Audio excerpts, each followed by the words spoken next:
Good morning. So, we're going to talk a bit about evaluating practice and understanding the competence areas and how they apply to practice for our students and for you as social workers. We're going to talk a little bit about the 5 stages of a successful internship, which will bring us really into the disillusionment, which is this whole idea of what do we do with that and how do we confront that? And so having the difficult conversations that sometimes looks like conflict, sometimes looks like just simply having a hard conversation, dependent upon a lot of things that can be influenced to make it a little bit easier to do, or it embraces why it's hard to do. So we're going to talk through some ideas about how that will happen. What are ways that we at the school might do things differently to support you, to support your placements, to support your students? We are open to your feedback as well, and this would be a good one to think a little bit more about what are we asking of you, and how does that fit with the work that you all are doing? Really important for us. So we're going to talk first just about setting some framework and groundwork for us together. EPOS is something that is, it stands for Educational Policy and Accreditation. It is set for us by the Council on Social Work Education, and it's part of our accrediting body. It is the quantity of detail that we are expected to teach our students and also evaluate our students. And so we use what is called the competencies that have been identified, and we integrate those with our learning contracts. Really, the whole idea of this is that it's supposed to be the identification of what it is that an MSW student needs to learn, what they need to know, what they need to implement, what they need to demonstrate. And so if you have, I know that you have already written goals with your student. Maybe you have simply read them and signed off on them because your student wrote some beautiful goals. Maybe they require you to really dig in and help them with that process. But you've probably heard us talk about they have to be smart. They have to be observable. They have to be measurable. And that's really about you not having a magic ball. Right? That the idea is that I talk about the verb with the students, and I say, if the verb is to know or to understand, unless your practicum instructor has a magic ball, they're not going to know what you know. They're not going to know what you now understand. You have to be able to move it from a knowing to make it active and observable, do something to demonstrate it. And doing something might be to tell you that they know, to show you how they know, to do it so it's observed by you. So as we go through these competencies, there are 9 of them. You'll see at the top, it says 2015. That seems like a lifetime ago already. And the 2022 competencies have been released, and our school is in the process this academic year of implementing or identifying how we're going to implement the 2022. We need to have those ready for 2025. It's a weird thing, but until then, we still are expected to work off of the 2015 competencies. What I can tell you in the shift and change is that competency 2 and competency 3 flipped in 22. What I can tell you is that the competency number 2, engaging in diversity, difference, and practice, has become the new big work point for CSWE. It's really, the language is much better, the expectation of demonstration is much greater, and the schools as a whole are responsible to do a lot of things specific to what will now be the number 3. So, demonstrating ethical and professional behavior. Historically, we had a whole list of things, sorry, I'm covering the mic. We had a whole list of things that would, we would ask you if the student is demonstrating professional behavior within your organization. Has anyone struggled with professional behavior with your student? Not this time, but you have. Could you tell us about that? What does that look like? The one thing I can think about is my last intern came to work, say, with a jumpsuit on. And so say if we're training, when she was to get up, you could see her whole rear end. And so I politely took her aside and said, you know, you don't have to dress how I dress, but I want you to take heed of that, and what you're wearing isn't appropriate because we go into other folks' homes. And so, yeah, she was not excited about it. I mean, I would say that's young versus old too, but yeah, she wasn't excited about it. I didn't understand, like, why would I see your butt? Like, It's real, it's I didn't get it. real. Yeah. Anyone else struggle with professional behavior? How about the way that they use your computer system? How about the way that they take video or take pictures while they're at their internship? Do you have to worry about that? Do you have to worry about what they're posting? Do you talk to them about that? Do you remind them, even in the TikTok world, we're not TikToking while we're at our internship? Right? I don't know, but for my last 2 weeks before this one, it was just horrible. Sleeping in the midst of interviews, Not cool. showing up late. It was a lot. I never experienced it. I've been doing this for about 7 years, so I was like, wow, this is not Really unhealthy stuff. Positive professional behavior, what are you seeing there? How are they showing up? How are they surprising you? I'd say when they have to reschedule an appointment or cancel an appointment, been really good about reaching out and then staying connected, not letting, or following up on a no-show. It's been great to see that extra Excellent. effort. So another hand over here. Yeah, so it was probably maybe a week and a half ago. My intern was co-facilitating a group with another social worker, and one of the patients decided to start pleasuring himself in the middle of the group. And she was like, can we make sure everyone's hands are visible? And I was like, handle it like a champ. I'm like, I was like, what is that like? What is happening? She just handled it like a champ, and I was like, okay, you'll be just fine.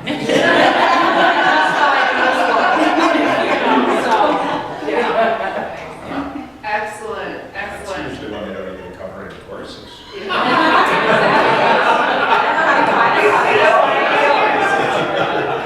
appropriate. Yeah, it definitely is, and really important. And there's so much that's not covered in the courses that you're going to see and that you're going to need to guide, and you're going to need to be right there to either acknowledge that they've done that well, or that could have gone very poorly very quickly. And being able to intervene and being able to be there to see that, to guide them, because they're following their gut, that this is not appropriate. We don't teach them how to respond to that. Right? And so if they're not, if they got triggered by that, for example, there might have been a very different response rather than something that you see that was appropriately professional. They're learning. They're learning how to be professional. They're learning how to interact in your environments and do that well. Engaging in diversity and difference in practice is a mouthful. It is so broad. How are you helping your students to look at this as a competency? How does that show up in your space?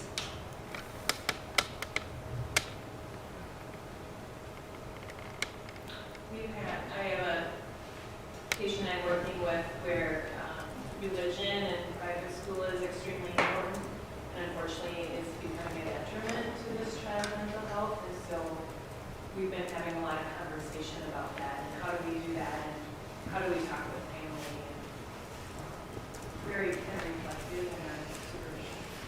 Excellent, excellent. And are they getting from you, are you leading that, or are they, and they're observing you, or are they taking the lead on how to interact with that person or family? So she has sat in with the session with me, and then we've been processing it through together, and I've been asking her, like, for what she thinks would be a good idea. And Nice. kind of lifting her up too, and showing her, like, you have the knowledge, you know, to figure this out. Wonderful. Other ways that this is showing up in your students' practice?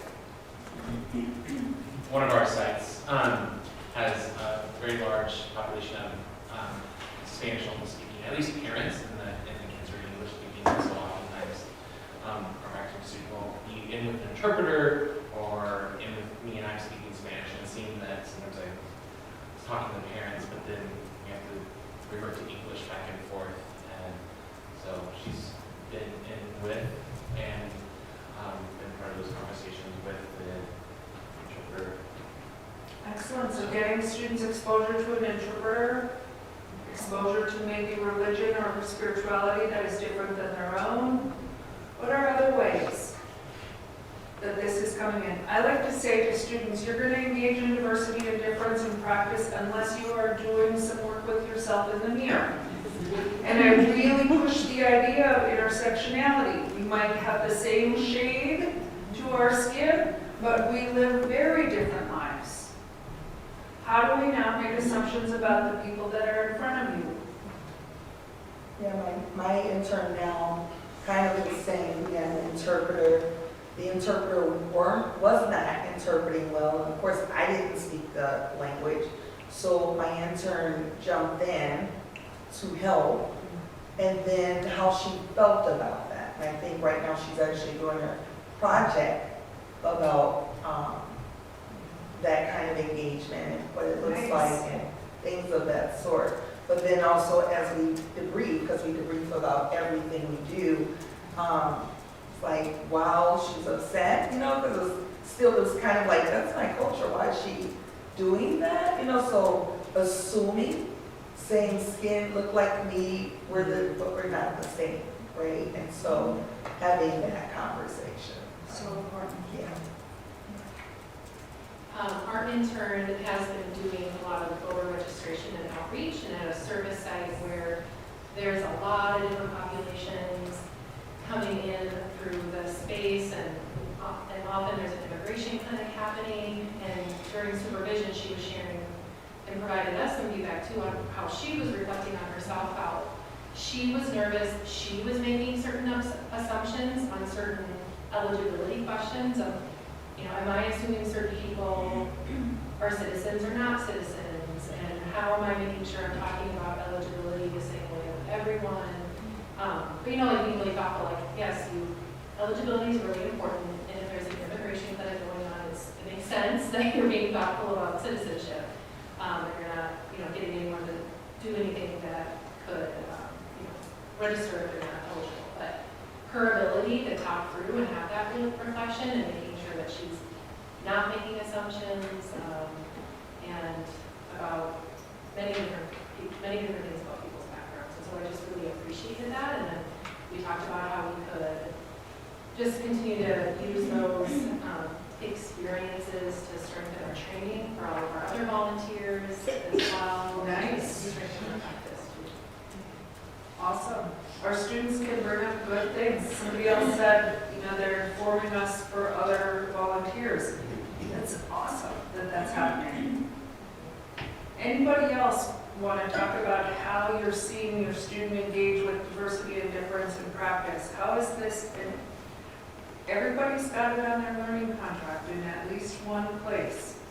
Well, in our setting, I was telling our group that we have guidance counselors and social workers, and there's been a lot of reflection of like how we practice differently, and you know, yesterday we had a really thoughtful conversation because there was some comparison about like, are we doing it the right, we have an intern that's also a guidance counselor, and so it's like, there's a lot of comparison, like, people are going to them for this, and I'm like, but social workers are big picture. Like, I try to explain, like, we're not working on schedules, we're not busy all the time, but we're doing functional behavioral assessments and social developmental histories, and the clinical scope is more, you know, like explaining that to them.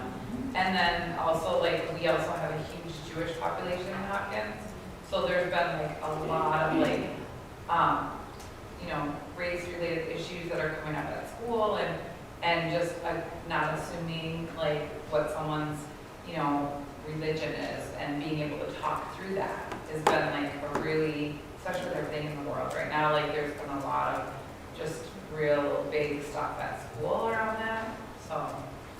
So important, so important. We're talking with our students about how the world is on fire, literally and figuratively, and what will their role be in the world that's on fire, whether they are an observer or engaged or helping or interacting with someone who is of the same faith or different faith. It's hard. It's hard to talk about diversity and difference in practice, but if we don't help them, they won't have the tools to be able to do it by themselves. I saw your hand up.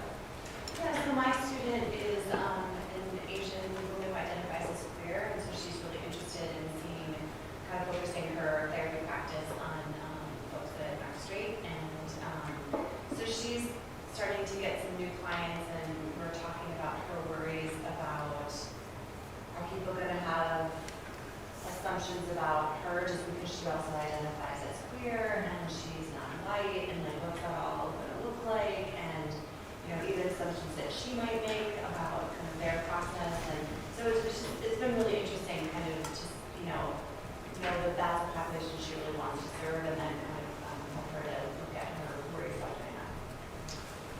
So important, how we use ourselves in our practice, helping students to hold on to who they are.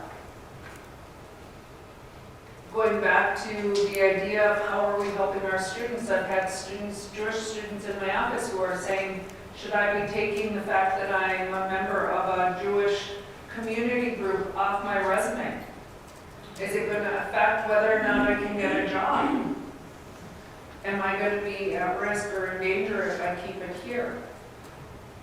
They don't know what they don't know. And so the helping and the conversations about helping them to identify that my response is, don't take it off, own it.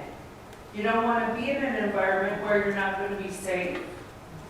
And you got a whole bunch of allies that are going to be helping you to get yourself a job. You're going to speak well, it's going to be okay, you're going to find employment.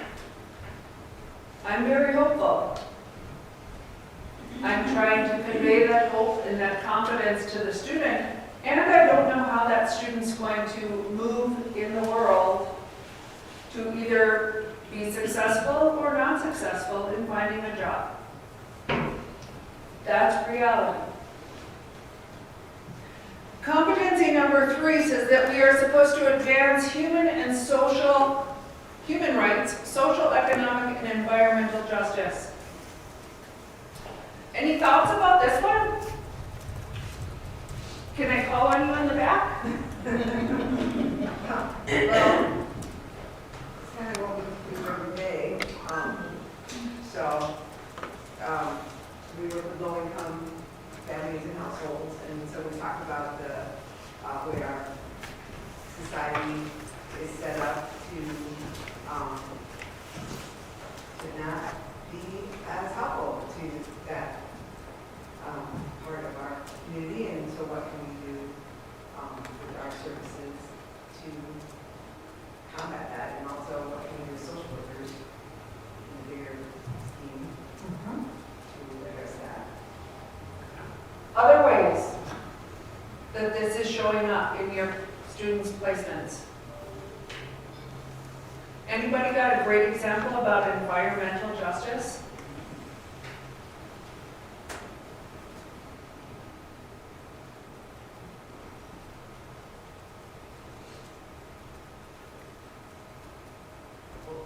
I can just throw just because I'm super proud of us.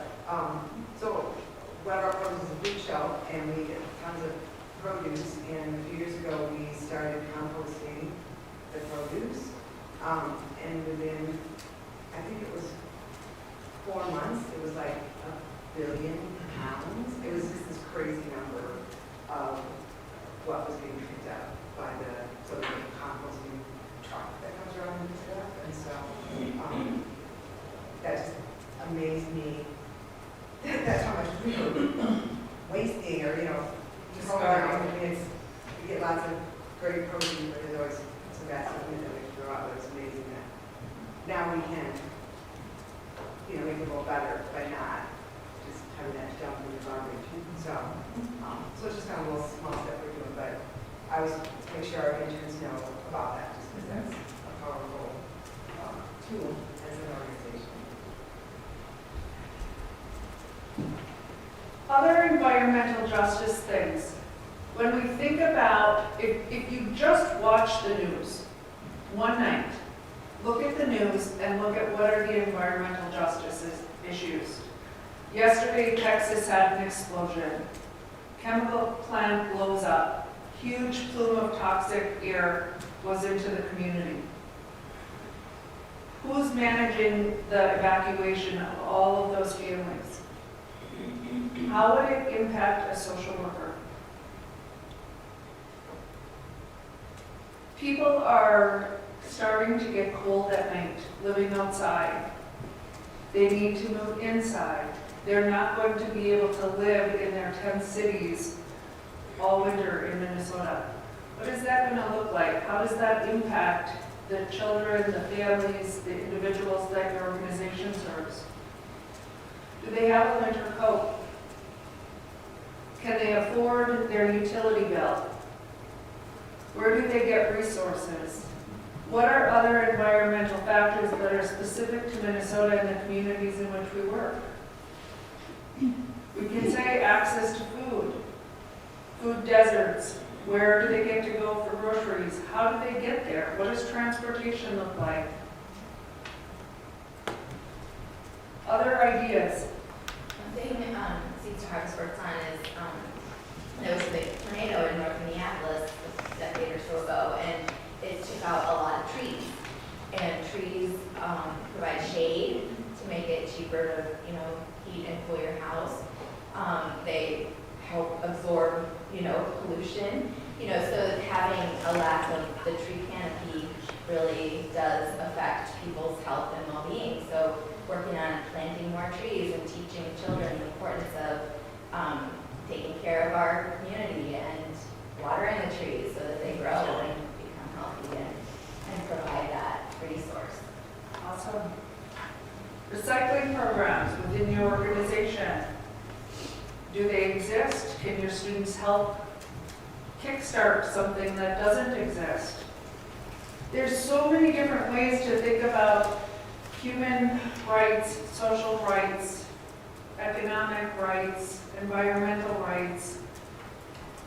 I had the opportunity to be in Atlanta 2 weeks ago for the Council on Social Work Education, and I went to the National Museum for Civil and Human Rights. Was very, very interesting, and they say you need to spend an hour to an hour and a half there. I was there for 5.5 hours. It was really powerful to see how this museum identified all the different factors that some that I didn't think about, some that I wasn't paying attention to. One very interesting one was kind of who are the people that are causing the harm? And what is our role as a society in thinking about justice for those people? And do we simply lock them up? Do we stop them? How much corporate something is behind their motivation or their activities to do that? How do we talk about that? Being able to think about 3M. 3Ms in my community has caused a lot of harm with wastewater. How is that impacting the families in the community of Stillwater and Washington County? It's a big deal.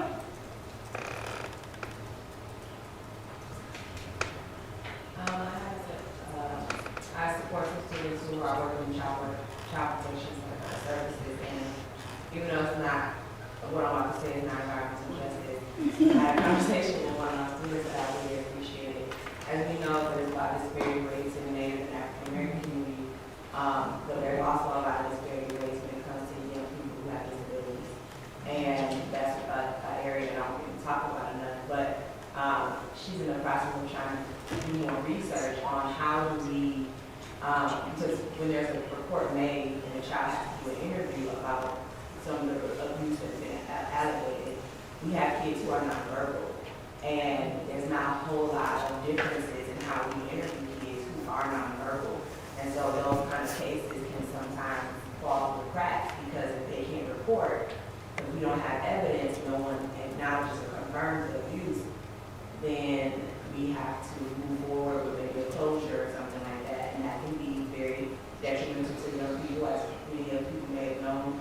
We just had that article that just came out, so my student is really focusing on how do we advance the rights of our young people who have disabilities and can't literally report to the abuse that they're navigating in their home. So Great I just example. really appreciated that.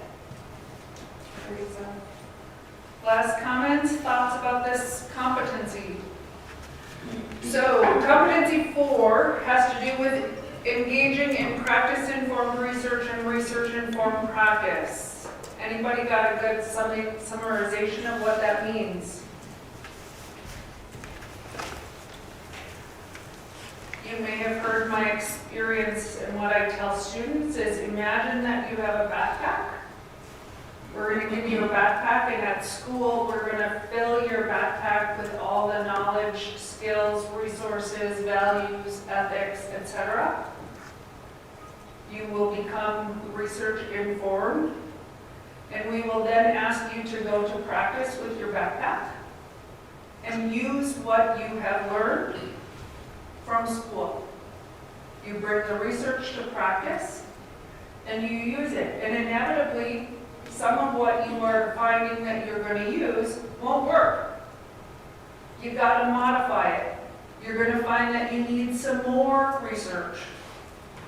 You need some consultation, you need some supervision, you need some more of something. Practice is informing you that you need more research.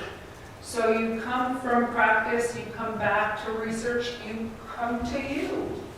The student comes to you and says, I tried this, it didn't really work so great. What do you think I could do different? Why do you think this didn't work? How can I modify this? What else do I need to know in order to be able to help this client? And that's, again, gathering more research to inform practice. And as soon as you have more tools, we swing you back to practice again and you do it some more.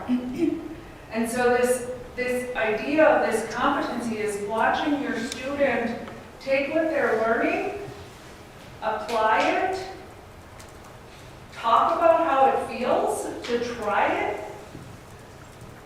get some more feedback, more ideas on the process, and do it better. And so this competency really is about an active engagement that is continuously in process.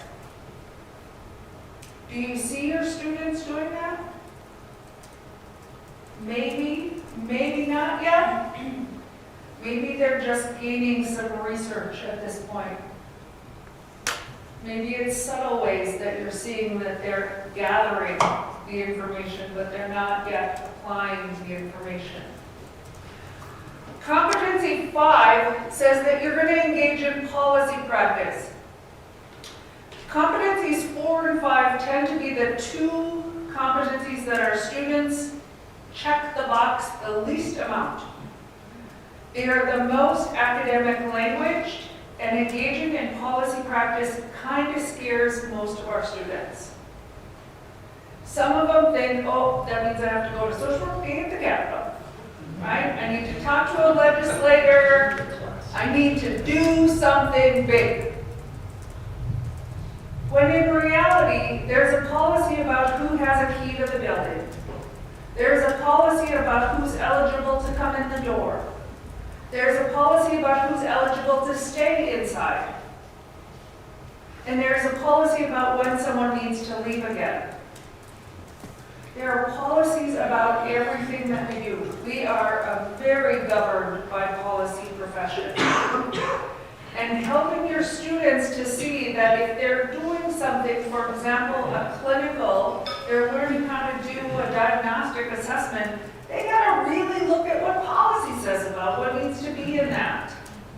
They are engaging in policy practice all the time. How do you use your electronic health record? What supporting documentation needs to happen? Anybody got an example of policy practice that you're proud of? Well, I'm going to give an example that's very in the framework that you said before, what people assume it is. Yeah. So I direct public policy for a large social service organization, and I'm a social worker.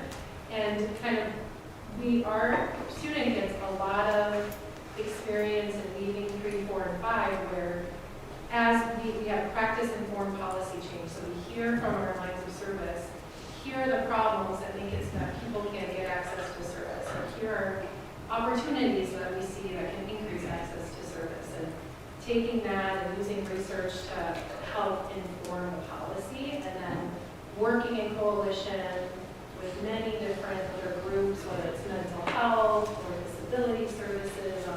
Let's take what the folks on the ground are telling us, use some of our research as well, and then go create change at the state capitol. Love it. To then advance the rights of in our social, economic, and environmental justice. But I think where that gets, like often our students come because they really want to do that work, but where it gets confusing for them, where they get stuck is like, oh, all this clinical stuff, or like the more direct practice stuff gets lost. And I'm like, but it doesn't, because you're using like the same way that you engage with a client is the same way you're engaging with that constituent, whether that's a legislator or someone at another nonprofit who has a different idea, and that you're using all those same skills in order to be more effective in that sort of practice. Great example. Great example. I think about when CTSS first rolled out, and a lot of things were not included in the cost for that program.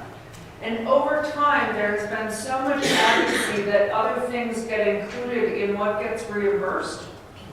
And it's really about people being good advocates to say, we need to have this included. There isn't a legislative story that I can think of where policy has not been informed by somebody's experience. Now we see, I'll say, let's talk about the marijuana policy with the students. How is that going to affect the population of people that you're serving? In my world, I'm needing to write a policy about our students can't be high when they go to the internship. Seems a little bit silly, right? But I gotta write a policy about it. Because I don't think that that's okay. And as that becomes more available and that becomes a legal thing, the university says we need a policy about it.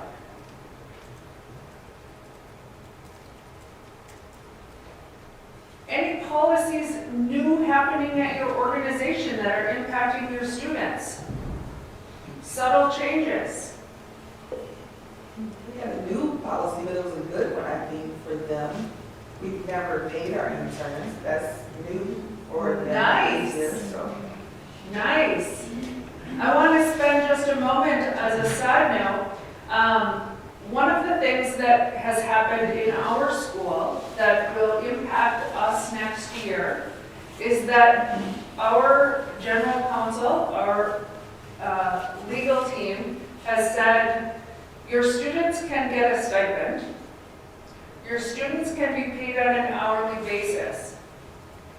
Your students may not get paid based on their production and their internship. So, if you are in an organization that is paying your student based upon the work that they produce, we will need to talk about how that changes in order for you to continue to have a student from BU for next year. An example that came up this year that I think I can talk very candidly about is that we had 3 students go to a new agency. The agency had the students sign a contract that said that the students could have a $1,000 stipend each month of their internship. Nice. Students set their life based upon the fact that they're going to get $1,000 each month. After a month, the organization said, they're not really producing yet. We're losing some money here. And they said, this might not work out, and this puts us in a really bad spot. So they offered the students a new contract for November that said, we'll pay you $30 for each client billable hour that you produce. The internships have dissolved, but it really became kind of a breach of contract. And it put our students in a really difficult position because they planned for a stipend that was coming based upon them being there and them learning. And you can imagine the turmoil that that breakup has caused. And they're really good students, but our students aren't ready to jump in and do X number of hours of clients on week 2, week 3, week 4 in an internship. It's just not set up that way. They might get there, but learning versus labor is really a big issue. And we have students placed with you to learn. And so we are saying, our school is saying, we're going to need to reestablish a relationship with the organizations that are paying based on labor in order to see if we can come to a different agreement so they can continue to provide an internship opportunity for our students. We are willing to let go of organizations that can't do that. We're being told we just simply cannot. I know it's a great model, but we're not going to stick with it. Any questions about that? Thoughts about that? Yeah, and maybe this is specific to my organization, but we don't pay students for the academic year, but our internship is a full year. So once they graduate, then we start paying them through the summer. So we pay them a set rate for the groups that they do, and then we pay them a percentage of what comes in terms of their work. So that would be productivity based. But your relationship with the university has ended. Okay, so that's what I was And thinking. liability insurance with us has ended. Okay.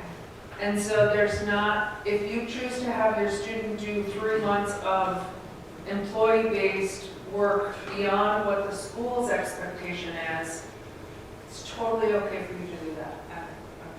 Okay. Yeah, I was wondering how, All right, so I'm going to jump through these last 4 pretty quickly. There's this IFCOG, and IFCOG is kind of just an abbreviation of individuals, families, communities, organizations, and groups. But the main element of competencies 6, 7, 8, and 9 are really about engaging, assessing, intervening, and then evaluating. Right? And so our students are getting experience doing those 4 things with the entity of their choice. Right? So there's benefit to keeping that idea of intervention as 3rd, assessment as 2nd, engagement as 1st. And I circled them backwards for you, starting in the middle. So what I like to say is if I came up to Michelle and I said, Michelle, your timesheet's late, I need it in by today. I immediately went to intervention. I'm asking something of Michelle. If I come into Michelle and I say, hey Michelle, nice to see you. How's your day? How's it going? Are you doing okay? What's your day like today? I am engaging, I am also assessing. I'm getting a sense of what's going on with Michelle. I need something from you. Do you think you have time to do your timesheet today? It's very different than me coming at Michelle with an intervention. Go do this. Get this done. Right? I am more likely to have a positive response if I spend just a moment with my engagement and assessment before I go to intervention. Students need to know for their licensing exam the order in which engagement, assessment, intervention, evaluation happens. It is on the ASWB LGSW exam. There will be questions. What do you do first? You first engage. It's really important that they are thinking engagement first. Then I need to assess. Then I need to intervene. And I'm going to check to see if this was effective in my evaluation. We move so fast in our culture that we go quickly to intervention when we get busy. We forget. I'm terrible about doing it in email. It's like I'm to work, right? Get this done. Here it is. Tuesday works for me. And I'm reminded, say hello. Greet the person. Right? It feels better. If all we're doing is a quick chat, no problem. Just chat it off. But say hello. Nice to see you too. And it helps the students to remember that order. Engagement, assessment, intervention. Of their learning contract, complete and signed, that includes your feedback and your signature. December the 8th. Okay? As you think about filling out the learning contract and giving feedback on each of their goals, you will be asked to give them a rating of 1 through 4. The mid-evaluation is a little bit awkward.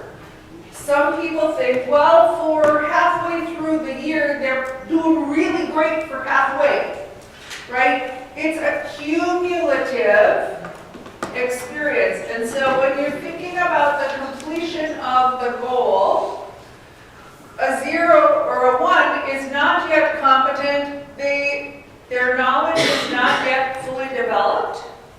They are simply observing. A 1, they're approaching competence, they've got some knowledge, and they're learning how to implement it. They're learning how to move from observation to doing that. But they still are really needing your help, they're still needing your guidance, they're still needing from you. A 3 says that they're competent. They are demonstrating what is expected and showing some consistency. A 4 means that they are exceeding competence, and really you're seeing them analyzing, synthesizing, evaluating their goal. It's taking it beyond competence. We do not expect students to reach a 4 even at the end of the placement. It simply isn't in their capacity. On an extreme situation, you might see that. Sorry, were you Please. Do you explain that to the students? We do. Okay. Yep.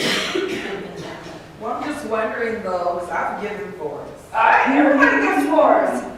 I'm just saying, I had a student that just rocked it out, was there, showed up, was at every appointment, was just very eager. Don't know how she did it, but she did it. So I was, yeah, she was, and we hired her, so. Excellent, excellent example of for behavior. Right? Are they analyzing it? Are they thinking critically about what this goal meant for them, for their clients, for the organization? It's not just I'm doing it, and I'm consistent, and I'm dependable. That's a 3. 4 takes it deeper. 4 is the A+ on the A. Right? The A is a 3. You're saying that they're looking competent. They got this. Right? Other questions about the 4 versus the 3? I have a question, Heidi, about, so we were talking about like when to expect, you know, like them moving into more independence, and again, I have a great intern. When we did that how we learned, she's more of an observer and I'm more of a like doer, right? So I just kind of let her in the observation role, but you know, like other people are like, should the intern be doing more now? And I'm very, you know, aware of that, but I'm also like trying to meet her needs. And I've talked to her about this, so she knows that's where she needs to work. Is it different for everybody? I'm assuming it is, and there's not really like they should be independent at this point in the placement kind of area, I suppose. We are comfortable that students are still observing. We are comfortable that students are implementing and beginning to practice. We want them to be practicing. If they don't practice, they can't become competent. Competence doesn't happen in their head. Competence moves beyond that, right? And so if it's January and you're still observing, I'm going to pull you along, student, right? I'm going to give you a little uncomfortable push because I really want you to be able to get to that place of demonstration. This is exactly where we're going in this presentation. How do we move them into that? So, as we think about the expectation of December the 8th, we have to have had some evaluative conversations. How do you measure your students' competency? How will you know? Are you tracking progress? Do you go by your gut one day on how you feel? Do you talk about it with your student? Is there some record keeping that's happening? Do you revisit the learning contract to see what it is that they said they were going to do? And what pieces of the goal have they already started to do? You can ask your student to be using their learning contract right now and starting to put some feedback in about what they're doing on a weekly basis so there are no surprises and no delays come the week of December the 8th. Use it as a working tool. Do you ask anybody else within your organization for input? Are they being disrespectful to the front office person? Are they being respectful? Are they being helpful? Are they being professional?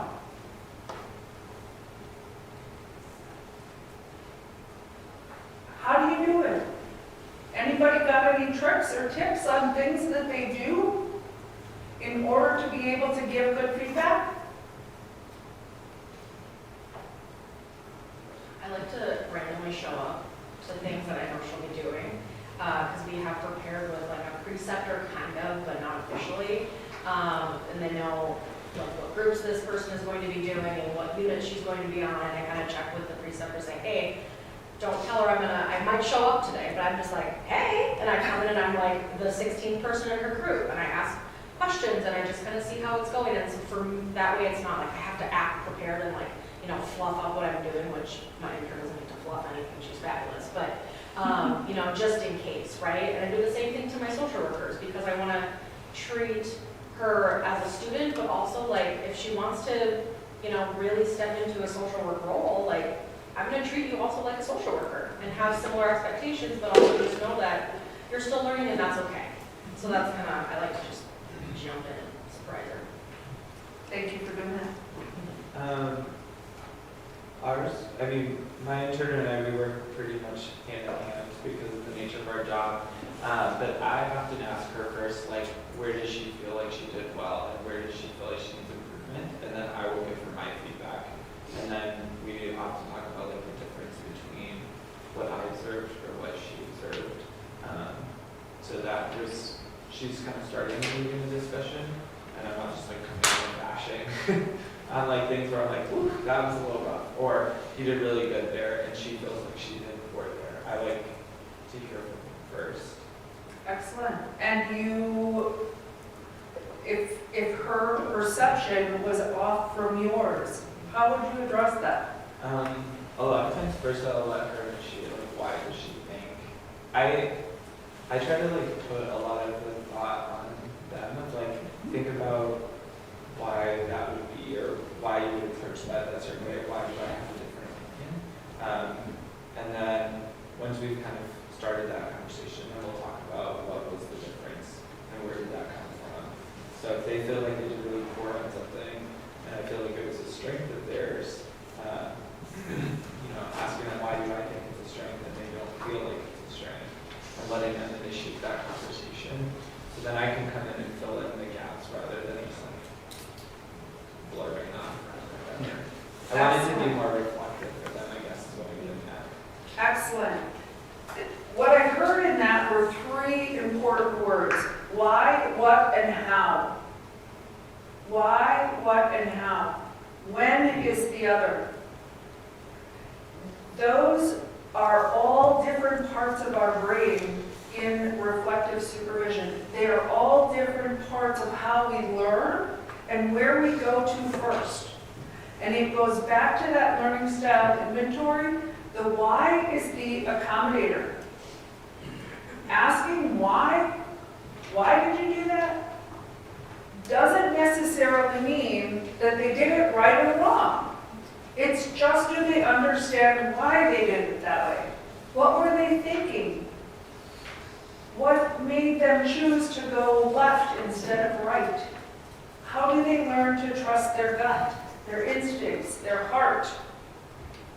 What pulled them in that direction? What triggered that? Why did they do it?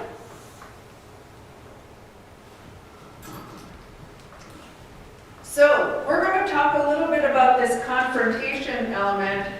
As we think about the 5 stages, what's interesting, Schweitzer and King came up with these 5 elements of a successful internship.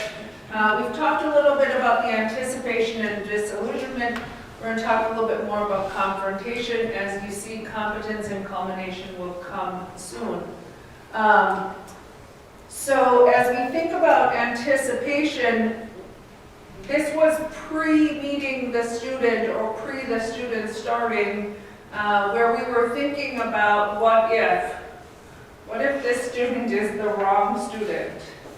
What if I change my job? What if I really like this person?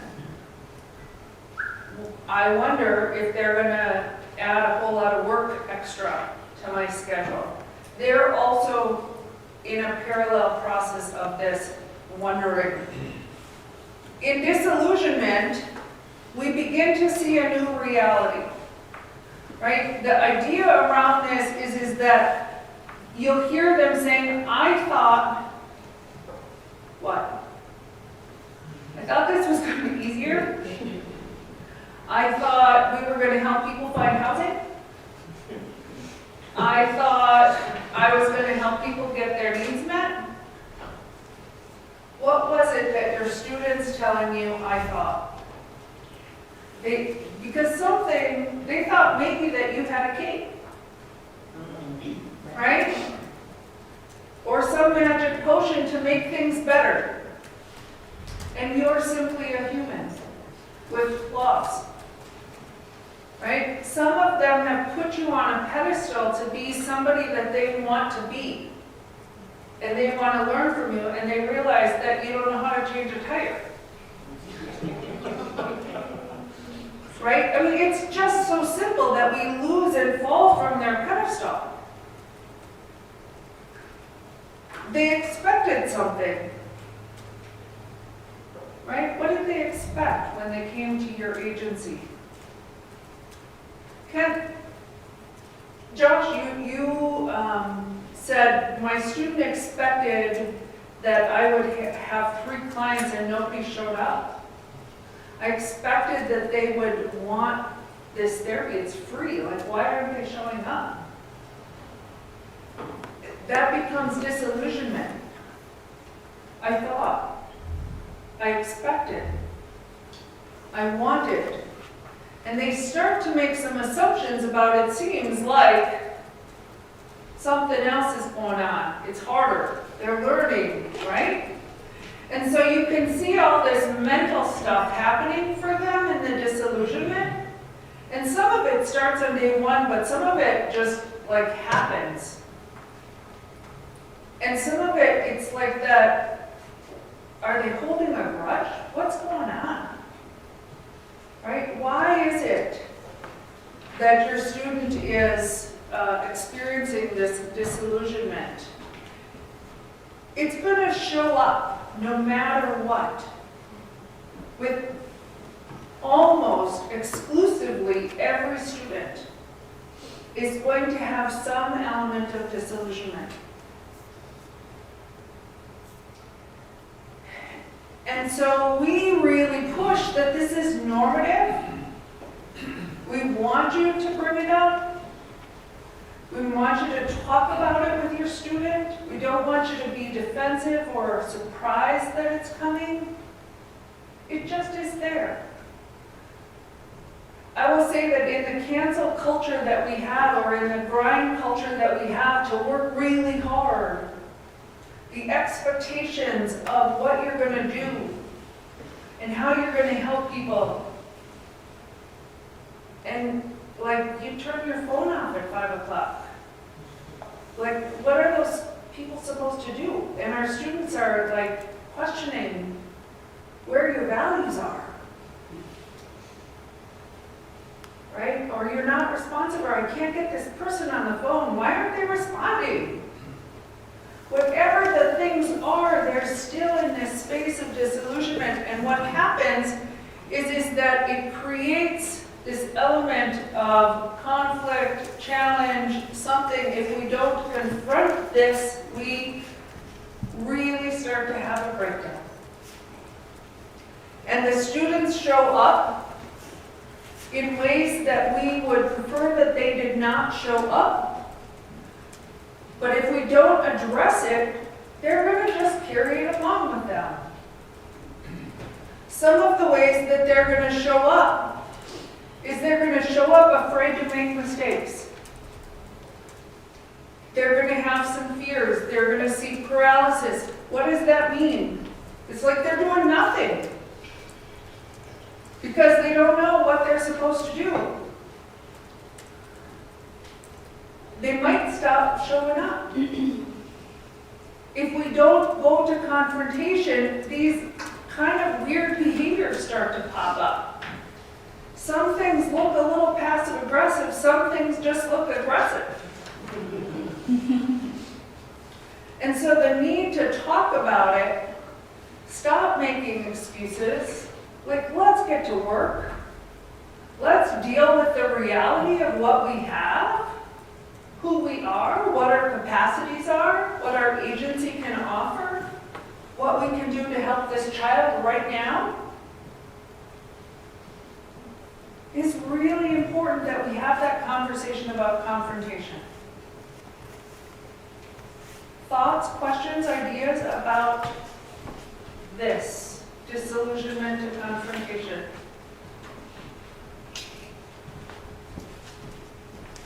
Anybody experience it yet? I think something I'm thinking about even now with intern and Pat's previous interns is they don't know that they're doing this stuff too sometimes. Like they just show up differently and we're kind of like, well, that's a shift or that's a change, and there have been times where I haven't fully confronted it, and then the internship didn't work out very well at the end. So I think I'm learning too about doing the confrontation when I first noticed that shift, even if they aren't recognizing that for themselves too. Excellent. This is the stage where we start to see that you might need to push the reflectors to start doing. It also is where we're going to ask the doers to slow down a bit and reflect on what they're doing. And so it's important for you to know, where is your student on that learning style? To remember where they are on the learning style. Are they really an observer? Are they somewhere in the middle? Do they need to work on both sides? How are you creating opportunities for them to confront? What is necessary in order for that to happen? What helps?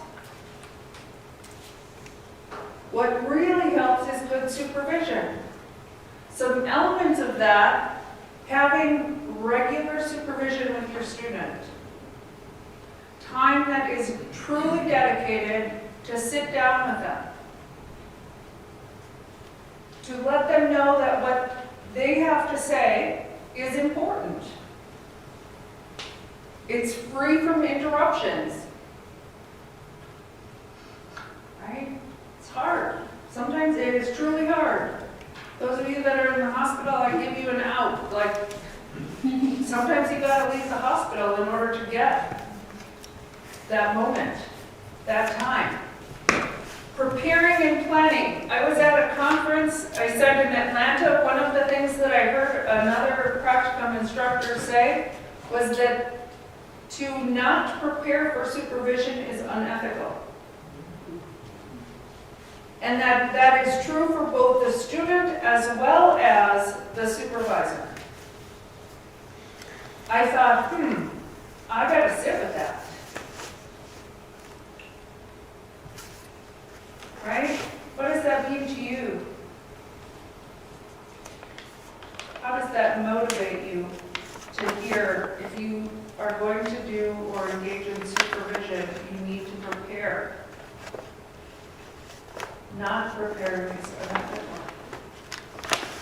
Can I ask about that? Yes, please. In a transparent mode. So my style is more like, what would you want to bring to supervision? It's very open-ended. And I recognize I probably need to do some work on like having more attention. But is it unethical to have that style of more of an open-ended supervision? No, I don't think it's unethical to have that style. I think that allowing the student to do the preparation, and maybe what it is that their preparation is enough in advance that you know about it so you can prepare for what that is. And so we have some tools where the students write down what are the things. You know, some people, Ashley's fantastic at creating an agenda for our supervision. She's got it written down, all the things that she wants to talk to me about. I can look at that agenda, I'm going to know that it's there, we're going to address it, we're going to take notes, we're writing it out. It's something to go back to. It's helpful. The other is that what are you seeing during the week that you need to bring to supervision? Right? So thinking about how do I slow down enough to be reflective. These are the things that I saw the student do well this week, and I want to revisit them. I want to reinforce these positive things. And these are the areas where I really want to maybe give them some more resource, some more information, a tool, a reading. I might want to role play with them. I might want to practice that. I might want to give them another client situation where I know that that was hard for them to deal with this. Let's try it again. Let's do a do-over. Intentional, spontaneous, So I love that you allow the student the space and you're there, but also what do you want to bring to that supervision? And I think that it's pausing.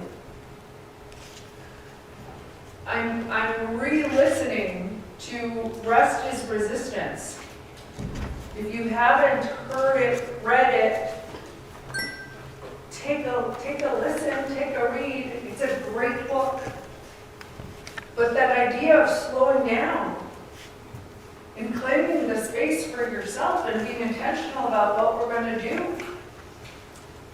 And not just moving along with whatever speed we feel we have to, because that's what our environment says we got to do. Like, I think about, in my life, how many social workers have interacted with my family. And how many of my students I'd be like, do I want these people interacting with my family? They might interact with my family in the future, and I want them to be good. I want them to be competent, so I'm investing in them. I love training social workers. There's a record focusing on professional development. What are ways that they want to grow? What do they want to do? I asked a group of social workers on Wednesday what they were doing for professional development. I used the word personal and professional development, and they all told me that they're not engaged in personal development. And I said, wow, I bet you are, you just don't realize that you are. They also were stuck in this, I don't have time for professional development, and I said, you have to, you need to, and you have resources to be able to do it in your position, so take advantage of it. You do get to leave the school. You're not stuck in your school. Go do some professional development. Prioritize that. There's a few other things that also help. What are their learning needs, learning styles? Please be aware of your authority and your position and their position with you. You are the gatekeeper. You are the one who decides should they move forward in this process. You're the one that gives them the tools in order to do that. They're trying to please you. They're being evaluated by you. That scares them. Building trust and respect. Do you like your student? Right? Does your student rub you the wrong way? You got to work on some engagement again, because the assessment is not good and the intervention is kind of sucks. Right? We go back to engagement and we work on the relationship with the student. It's no different than when we're with a client. How are we going to do that?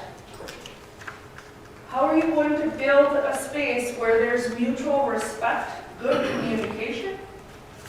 They can tell you I'm scared. They can tell you I've made a mistake. Super important, being open and honest. Celebrate their successes. Don't just give them a trophy for showing up. We're not doing that. We're being real.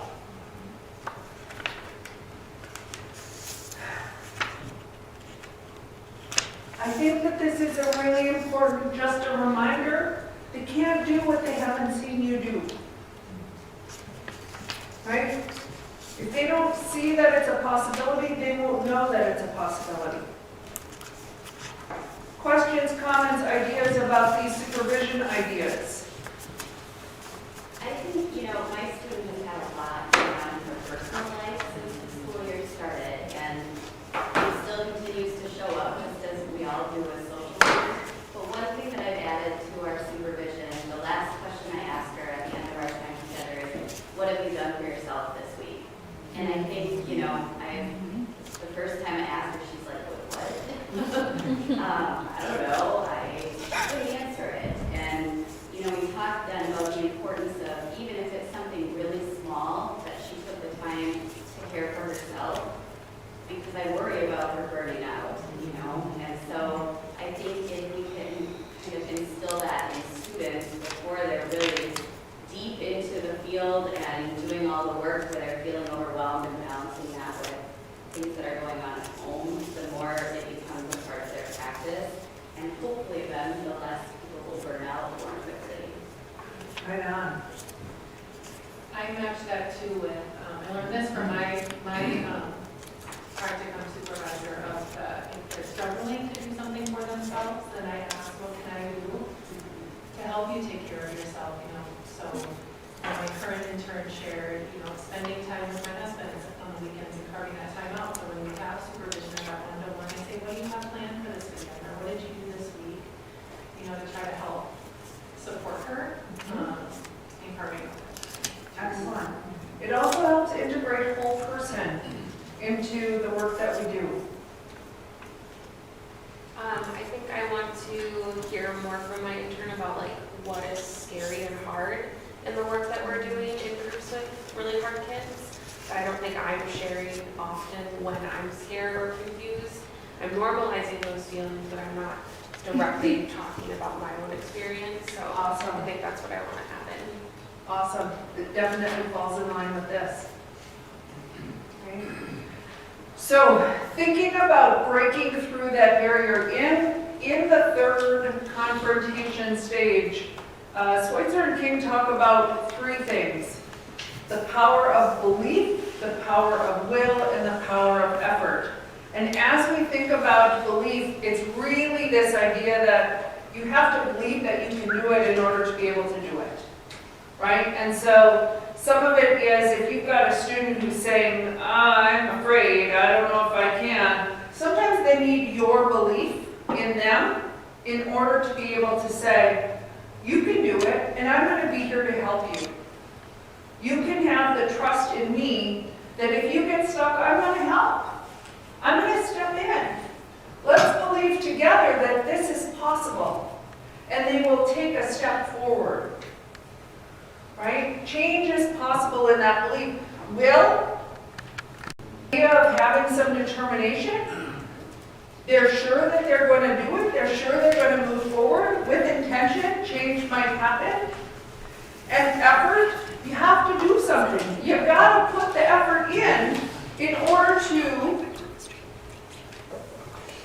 do the work.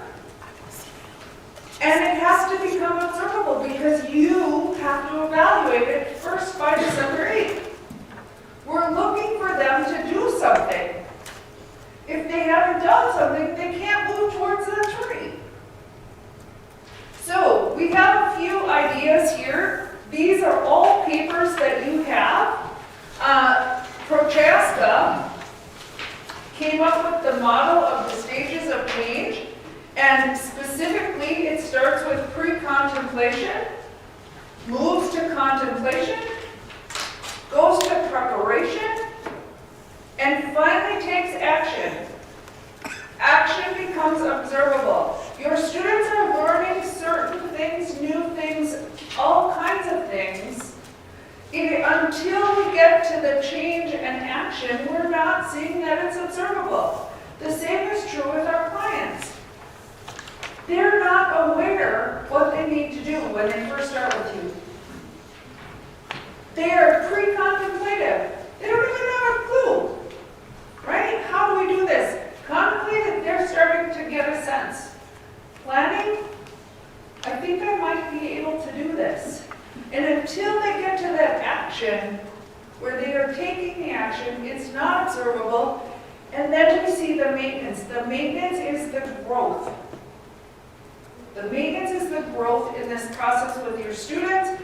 And in Prochaska's model, Prochaska said, you know what, we need to put this 6 in, but we stopped doing it. We stopped paying attention. And our students will do the same thing if we're not supporting the maintenance of growth. Right? They will relapse to something else. So, thinking about how do you use this model in supervision? How do you use this model to talk about the change process? Is to say that some of what they're doing is happening. They're just not yet showing it. That doesn't mean anything except they're not yet at a 3. They're doing the work, but it's not yet observable. And it helps them to think about this model. The learning style inventory, this is a tool that we asked you to use with the students. You had to fill out a bunch of questions on how do you learn. Your students filled it out. Ideally, they talked to you. Many of them came to one of these 4 categories, or you did yourself. What's helpful about this tool is that on this horizontal continuum, you see that we have the doers and we have the watchers, the observers. Helping students to move either side of that continuum is really important. Go back and ask your students, where were you on here? Where was this something that you could use in supervision? Let's talk about, you were an observer. Do you think you're still an observer here? How do we move to be a doer? If you're a doer and you just jumped in and you're really helpful, let's start being reflective. Let's start talking about the whys, the hows, right? Move with them on that process. Here's another example that is really helpful in the learning style inventory. Here's where you've got your doers, and here is where you've got your reflectors. Here's reviewing and reflecting on the experience. This is planning. What are you going to do next? If you take any situation in supervision and you start with the concrete experience, what happened? Moves to how did you feel about it? What went well? And what's the situation now? If you're struggling in supervision, this is a great tool to pull out and say, let's talk about this and break it down. You have this on the back of one of your things. I want to talk about the Johari window, and I'm sorry that I'm rushing us, but if we say what is known to themselves, your students have some information that they know about themselves, and the information is known to you. They are open about this information. There's nothing hidden. It simply might be. It's on the outside, or it's what we put on the outside, right? Here's where it's known to me, but you don't know it. And unless I tell you, you're not going to know. So if I've been sexually assaulted or sexually abused, and I'm working with a population where sexual assault or sexual abuse might come up, and I haven't told you that that's part of my history, it's going to show up in some awkward kind of ways, likely, and I'm trying to keep that hidden. The student doesn't have to tell you that. But you might begin to see over here some cues, some things that they're not saying. They might not even be aware of it. This blind is often referred to as the unconscious. It's things that you're starting to see. It's the feedback that you can say, I think they got anxious talking with that client. I think that client pushed their buttons. I wonder what that was about. I noticed that. And when you give them feedback and you talk about that in supervision, you make this area less blind, less hidden to them, right? You bring it into the conscious to where they can expand their open known space. The more that you give feedback to what you are seeing, what is known to you, the more the student has to work with. It's really important to give students feedback. They want it, they crave it, they need it, they expect it. There are some times in some students who think that they don't need your feedback. Having that conversation and remembering your authority in the process is really important. Don't make it be, I'll give them feedback on their learning contract. There shouldn't be any surprises on the learning contract. It should be information that you've been telling them all along. We're working on it, and no shame in naming it. We're working on these things. We're paying attention to them. Questions? How do we do? It's 10:57. I want to show you two slides. The first is that on December 8th, as I've been saying over and over, we've got the end of the semester, so you want to make sure on IPT that you have signed all of the months that your student has been in their internship through the month of November. Don't sign December, because if you sign December hours, they won't be able to add any more to it. On the learning contract, you want to make sure that you have done the mid-evaluation. And you want to sign it. I put on here March 4th through the 8th is spring break. December 8th until Tuesday after MLK Day, the school's on break. That doesn't mean your students on full-on break. I'm hopeful that you know what your students doing during break. And that you've made a commitment about, are they coming? Are they not coming? Do they know that you want them to show up? Make sure that you're having those conversations. Thinking about the future, January 9th, we have an ethics training. It's a 2.5-hour training that you're welcome to come. On January 29th, we'll be hosting a job fair. Your agency is invited to come to the job fair to find student employees for post-job fair, post-graduation. We have our third installment of training. We're separating foundation and specialization. And so we're asking, if you have a student who is a foundation student, come to the morning. If you have a student who is a specialization level student, come to the afternoon. If you can't do it that way, come to the one that works for you. February 29th, if you're interested, is Social Work Day of the Capitol. Our students are asked to go. They get time accounted for being there, so they'll probably go. It's a Thursday. If you're able to come with your student, know that you're welcome. It's a free day at the Capitol.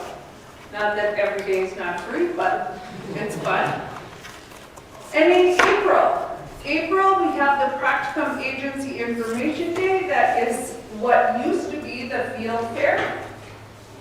Right? It's already coming quickly. Interviewing for fall and spring of 24-25 begins on April 4th. Try not to plan vacation that day. And finally, on April 25th, we've got a luncheon just for you. All right? Awesome. Thank you for being here. We have CEUs for you, and if you give me your evaluation, I'll give you the CEU. And I have parking pass for those that's in the ramp. Sweet.